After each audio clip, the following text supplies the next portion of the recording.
E aí, caríssimo estudante, seja bem-vindo a mais uma videoaula aqui do canal Humanas Sem Fronteiras. Eu sou o professor Helder Carneiro e vamos para mais uma super revisão. E o tema de hoje é um tema extremamente importante aí para você que vai fazer o vestibular, que vai fazer o Exame Nacional do Ensino Médio. A gente vai aqui falar sobre Nova República, mas calma, né? A gente não vai falar sobre todos esses governos, não nessa videoaula. Nessa videoaula, a gente vai falar sobre aquele governo que foi o primeiro a praticar a política neoliberal no Brasil. E aí, já identificou qual foi o presidente, hein? A gente vai falar sobre o governo que, de certa forma, foi o primeiro a sofrer um processo de impeachment. Olha aí, essa dica é quente, hein? A gente vai falar sobre um governo, olha aí, que foi o primeiro eleito diretamente após o período da ditadura militar. E aí, já sabe qual é o governo que a gente vai tratar, hein, pessoal? Bom, se você pensou no governo Fernando Collor de Mello, prepara o caderno, prepara a caneta e tome nota, porque as dicas vão começar agora. Vamos lá! Muito bem, meu povo, né? A gente vai falar sobre o governo de Fernando Collor de Mello, então o recorte temporal aqui de 1990 a 1992. De antemão, eu já aqui quero deixar claro que a gente não vai esgotar o tema, até porque é impossível, pessoal, esgotar um tema num vídeo assim que é para ser um vídeo de revisão, né? Um vídeo bem objetivo, bem preciso. Então a gente vai tocar naqueles pontos primordiais, nos pontos principais, aquilo que sem sombra de dúvidas você tem que saber, tá bom? E para começar a falar de governo Collor, primeiro eu te convido a vir comigo para o ano anterior ao início do seu governo. Nós vamos lá para 1989, por quê? Porque tivemos aí nesse ano uma eleição histórica, que foi a eleição que conduziu ele ao Palácio do Planalto, a eleição de 1989. E por que eu disse que essa eleição ela foi histórica? Porque ela foi a primeira eleição direta para escolher um presidente da República. Antes, pessoal, de 1989, o último presidente eleito diretamente pelo povo havia sido Jânio Quadros. Então fazia muito tempo que a população não exercia esse direito sagrado da democracia, tá certo? E, é claro, ela também foi uma eleição histórica, por quê? Porque ela trazia diversos candidatos. Eu estou falando aqui de 22 candidatos à presidência. Ela também foi uma eleição histórica porque era a primeira eleição com segundo turno, gente. 2 candidatos apenas foram para o segundo turno. E 2 candidatos que vocês conhecem muito bem. De um lado, o candidato do Partido dos Trabalhadores, que era o Luiz Inácio Lula da Silva. Do outro, um jovem aí, político na época, que era o Fernando Collor de Mello. 2 candidatos com perfis extremamente diferentes, ou seja, pessoal, nós temos aqui uma eleição extremamente polarizada. Até parece que o brasileiro gosta desse tipo de eleição. Ou é 8 ou é 80. Pois bem, aqui candidatos com perfis totalmente diferentes. Por exemplo, quando você olha para o Lula, você tem todo um perfil. Primeiro, um líder operário, era um homem que tinha um discurso que era muito mais audível aos ouvidos aí do povo trabalhador brasileiro. O Lula falava do jeito que o povo entendia mesmo. E o Lula, gente, ele defendia já esse Lula de 1989, aquelas pautas mais voltadas para a política social, pautas de combate à desigualdade social. Vale ressaltar que o discurso que o Lula tinha em 1989 era um discurso mais radical aos olhos da elite brasileira. Então era um candidato que, embora atraísse muito as massas, não atraía a elite. A elite tinha muito medo aí de um candidato radical no poder. Vale ressaltar, esse Lula de 89, ele é bem diferente daquele Lula de 2002. A gente vai aqui no canal fazer depois essa analogia para vocês. Mas olha, o Lula aqui, ele estava muito bem nas pesquisas, inclusive iniciou aí na frente. ele conseguiu reunir aí um grupo muito forte, reuniu várias forças comprometidas, gente, com as mudanças estruturais do país. Grupos políticos como o Partido Comunista Brasileiro, o Partido Comunista do Brasil, o Partido Social Brasileiro, o Partido Verde, o Partido Democrático Trabalhista, o Partido Social Democrático Brasileiro, foram apenas alguns aí que compuseram aí esse grupo do Lula. Então, esse era o Lula. Do outro lado, nós tínhamos aí um candidato com um perfil totalmente diferente, que era o Collor. O Collor, ele trazia um discurso mais moralista, falava muito bonito, polido, ele dizia que ia combater a corrupção, se mostrou como o caçador dos marajás. Marajás eram aqueles funcionários públicos que ganhavam muito dinheiro sem trabalhar muito, então ele dizia que havia ali algo errado, muita corrupção, e ele vinha com esse discurso moralizador que o povo brasileiro gosta de ouvir. Pois é, outra coisa importante, ele era um candidato que tinha ali o apoio da poderosa Rede Globo de televisão, era um candidato que trazia já um discurso de abertura econômica, inclusive de apoio aí à influência do Fundo Monetário Internacional. Ele, se mostrava um político totalmente anticomunista, então aquele discurso de varrer o comunismo do Brasil, as cores do país nunca serão vermelhas, fazendo alusão aí às cores do Partido dos Trabalhadores, enfim, as cores do comunismo, enfim, ele fazia essa associação. Enfim, meus amigos, o Collor, ele tinha um perfil bem diferente. Ele vai inaugurar, inclusive, um marketing político no Brasil que durou aí durante muitos anos e que eu acredito que só foi realmente superado na última eleição, que foi uma eleição totalmente atípica, e a gente em outro momento vai analisar essa eleição do ponto de vista histórico. Tá bom?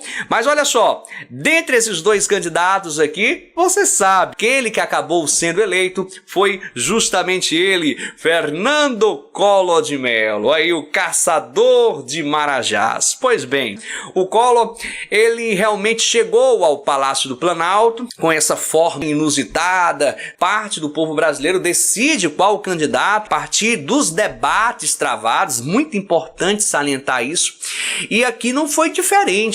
Você sabe muito bem que a Rede Globo de televisão, ela deu uma forcinha aí para o Collor. Por quê? Porque ela, na semana que antecede o processo eleitoral, ela vai mostrar flashes aí desses debates, ela vai mostrar os melhores momentos. O problema é porque ela mostrava os melhores momentos do Collor e os piores momentos do Lula. E isso, de uma certa forma, acabou fazendo a diferença, principalmente naqueles eleitores indecisos. E aí, é claro, não deu outra. Fernando Collor de Mello, ele é eleito presidente brasileiro, tá bom? E é claro, gente, olha, como eu disse, ele inaugurou um marketing assim bem atípico, porque ele era jovem, ele vai realmente explorar essa juventude, era um político bem sucedido, vindo do Nordeste, que é uma terra muito difícil, ele era atlético, sempre quando aparecia em público com camisa, com algum tipo de frase de conselho, ele sempre mostrando-se atlético, sempre praticando esportes, ou seja, uma pessoa preparada para enfrentar aí as tarefas difíceis que o presidente do Brasil teria. Afinal de contas, os desafios eram enormes, gente. Vale lembrar que do ponto de vista econômico, que era um dos nossos, aliás, era o nosso maior problema, o desafio era monstruoso. A gente tinha aí um vilão perigosíssimo, que era a inflação. Collor vendeu a imagem de que ele era a pessoa preparada para resolver todos os problemas nacionais. Ele era, digamos, o salvador da pátria. E a gente sabe que o brasileiro, ele tá sempre atrás de um salvador da pátria, né, gente? E detalhe, o Collor vendeu essa imagem e deu muito certo. A gente lembra do próprio Jânio Quadros. Você que já deve ter estudado o governo Jânio Quadros, o Jânio Quadros também traz à tona essa política moralizadora, ou seja, a campanha de combate à corrupção. Enfim, o Collor, ele foi nessa vibe e deu certo, viu, pessoal? Então, ele se dizia o homem que combateria a inflação, combateria a miséria, combateria a corrupção, ajudaria os mais necessitados, né, os descamisados, como ele mesmo falava. Então, essa foi a figura que chegou à presidência da República. E é claro, um discurso do ponto de vista econômico modernizador, porque foi o primeiro presidente a colocar em prática a política neoliberal, a política do Estado mínimo. Vale lembrar que o Collor, ele dá início aos processos de privatização, de corte de gastos, enfim. Isso tudo vai gerar diversas consequências e a gente vai falar um pouquinho sobre isso agora. Então, vamos falar sobre economia, porque esse era o grande vilão aqui da nossa sociedade brasileira. A situação econômica não estava nada boa. Logo no início, logo realmente no primeiro governo, no primeiro dia útil do governo Collor, a gente vai ter aí o anúncio do seu plano econômico. O seu plano econômico que tinha como nomenclatura oficial o Plano Brasil Novo, mas ficou mais conhecido como Plano Collor. Tivemos aí duas versões desse plano, pessoal. Plano Collor 1 e Plano Collor 2. Bom, o que é que a gente tem que saber sobre o Plano Collor? Para começo de conversa, o objetivo desse plano era vencer o maior inimigo, que era a inflação. E aí, a gente vai perceber algumas características para poder atingir essa meta. Dentre elas, eu lembro aqui a mudança, mais uma vez, da moeda brasileira, que era o cruzado novo e voltava a ser o cruzeiro com o Plano Collor. Então, uma das mudanças do Plano Collor foi justamente a troca da moeda. Saíamos do cruzado novo, voltávamos ao cruzeiro, pessoal. Esse plano também, ele ficou muito marcado, gente, por algo que pegou muito mal para o governo Collor, para a imagem do Collor. Aliás, ele é muito lembrado até hoje devido a essa característica. O Plano Collor, ele limitou os saques na caderneta de poupança em até 50 mil cruzeiros. E detalhe, ainda confiscou todo o dinheiro que tinha acima desse valor. O povo brasileiro que tinha guardado dinheiro na poupança foi obrigado a emprestar para o governo. Gente, isso foi extremamente polêmico. Vale ressaltar que no dia seguinte a população correu aos bancos na tentativa de tirar o dinheiro, porque ninguém queria emprestar ao governo, mas não teve jeito, pessoal. Era tarde demais mesmo. Esse dinheiro seria sequestrado aí por um período de tempo e, evidentemente, que seria pago depois com juros e correção monetária. Como eu disse, esse sequestro das poupanças, né, esse confisco das poupanças marcou profundamente e ainda hoje está muito forte na memória de quem viveu esse período, viu, pessoal?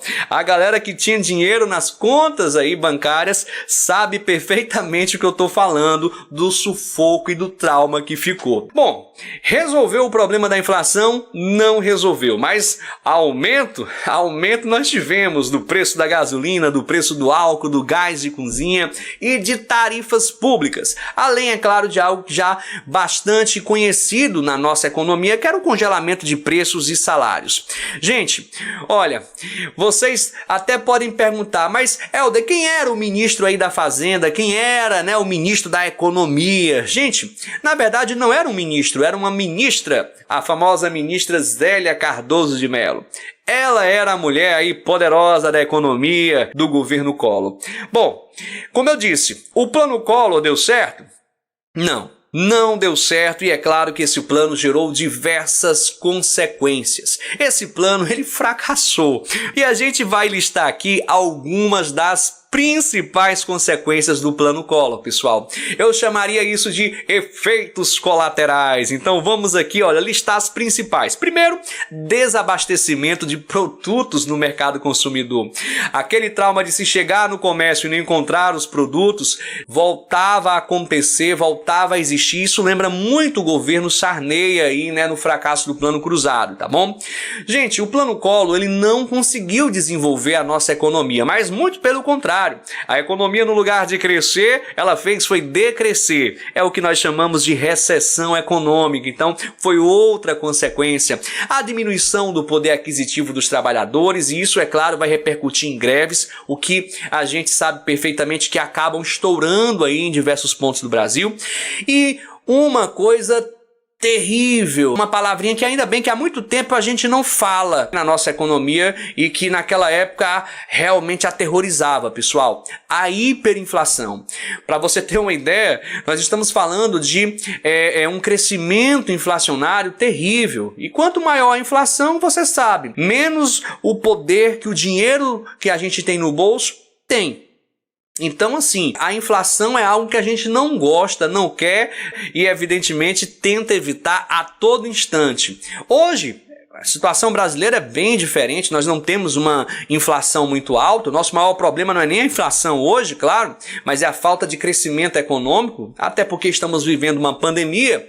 Mas aqui, pessoal, aqui eu não estou falando só de uma inflação, estou falando de hiperinflação. Era comum você, por exemplo, chegar num comércio de manhã e encontrar produtos de um preço, e se você voltasse à noite ao mesmo comércio, você de fato encontrar aquele mesmo produto com preços mais elevados. Então, eu estou falando disso, realmente era algo terrível. Enfim, um efeito colateral desse fracasso não poderia ser diferente, o desgaste político. Então, esse desgaste político, ele é extremamente visível aqui, porque se a economia não vai bem, você pode ter certeza, isso reflete na política. A gente já viu, inclusive, recentemente na política brasileira, o que aconteceu aí com o governo Dilma Rousseff, ou seja, repercussões econômicas na política. Eu sempre digo aos meus alunos, olha, você não pode estudar política sem estudar economia. E você não pode estudar economia sem estudar política. Elas estão ali extremamente ligadas uma com a outra. Outra consequência, a concordata e falências, gente, de inúmeras empresas. Isso aí mostra realmente o fracasso que foi esse plano econômico, tá certo? Privatizações, até porque projeto neoliberal ele foi praticado aqui, então a gente vai ter as primeiras vendas aí das empresas estatais brasileiras. Olha, o Collor, ele coloca em prática. O Itamar Franco dá continuidade e o Fernando Henrique, ele eleva isso a um nível jamais visto antes na história brasileira. Tanto é que quando a gente fala de privatizações, a gente lembra logo do governo FHC, devido à venda daquelas que foram as maiores estatais da história brasileira. Bom, isso a gente deixa para debater num outro momento, tá certo? Gente, com o fracasso do Plano Collor 1, eu digo 1 porque nós tivemos uma segunda versão aí desse plano, cujo objetivo era, claro, acertar, mas que não deu muito certo. O Plano Collor 2, lançado em 1991, ele gerou o aumento de imposto, pessoal, o imposto sobre operações financeiras. Ele, de certa forma, também vai trazer à tona, gente, uma tabela de correção inflacionária de aplicações que era muito comum na década de 80, a famosa tablita. Enfim, quando a gente começa a ver a coisa voltar muito para o que não deu certo, a gente já fica preocupado, pois foi uma estratégia do Plano Collor 2 que realmente não deu certo e o aumento de tarifas públicas. Resultado, o Plano Collor 2 também não emplacou.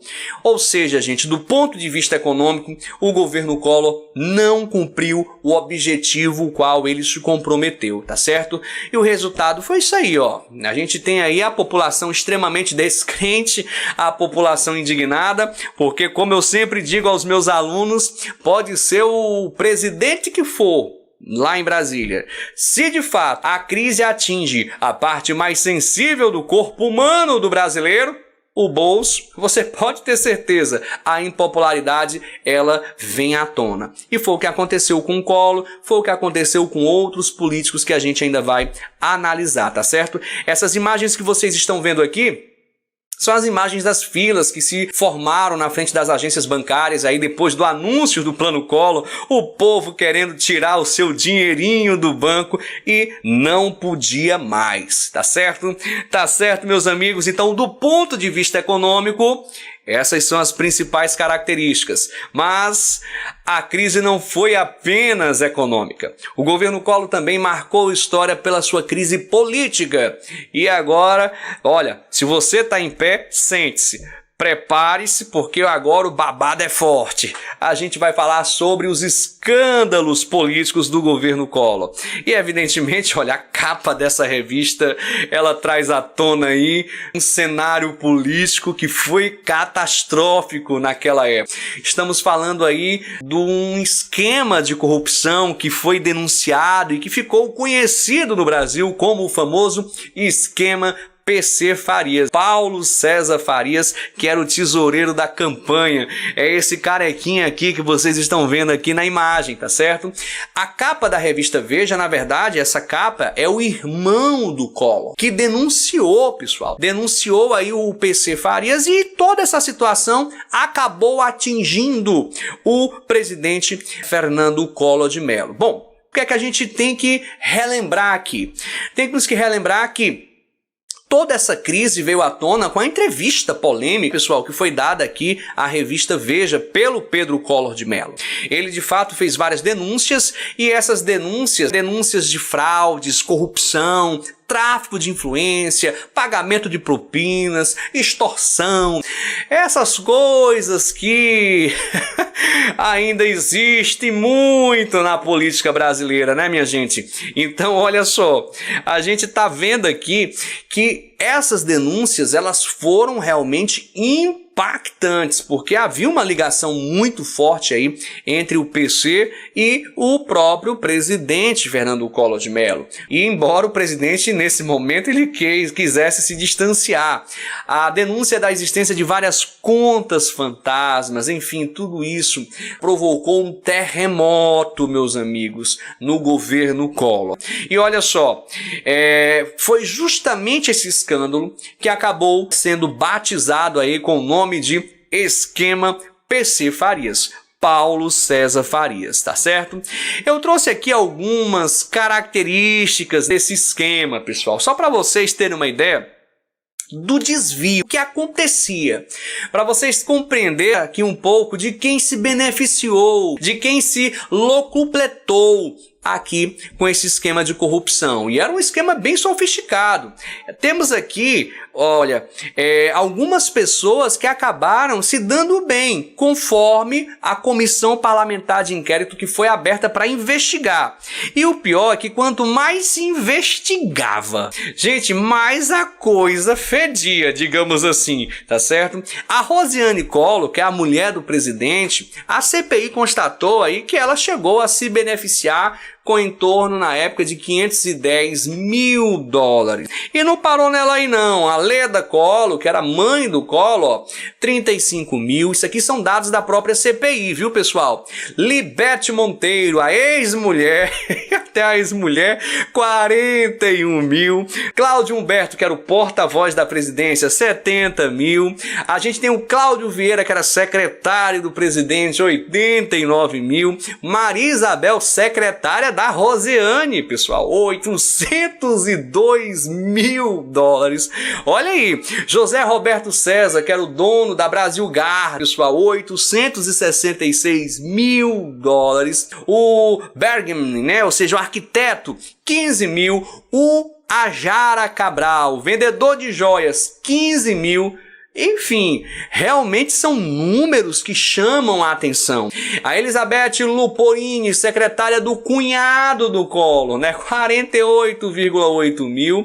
Enfim, pessoal, para você compreender e a gente também não se alongar muito aqui, para você ter uma ideia do que eu estou falando, não se sabe ao certo o quanto foi desviado. Foi um esquema muito sofisticado e que desviou muito dinheiro. Tá certo? O esquema PC Farias. Outra coisa que vai marcar bastante mesmo aqui essa história, inclusive, né, parece até capítulo de novela mexicana, pessoal.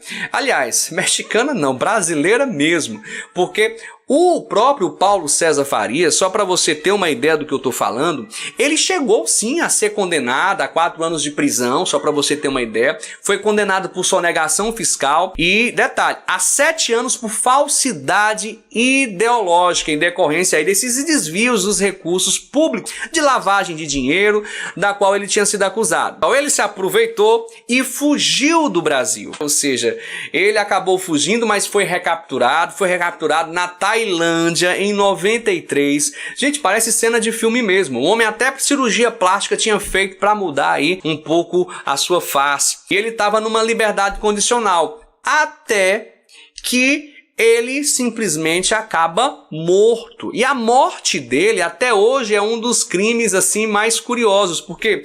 Porque não foi esclarecido.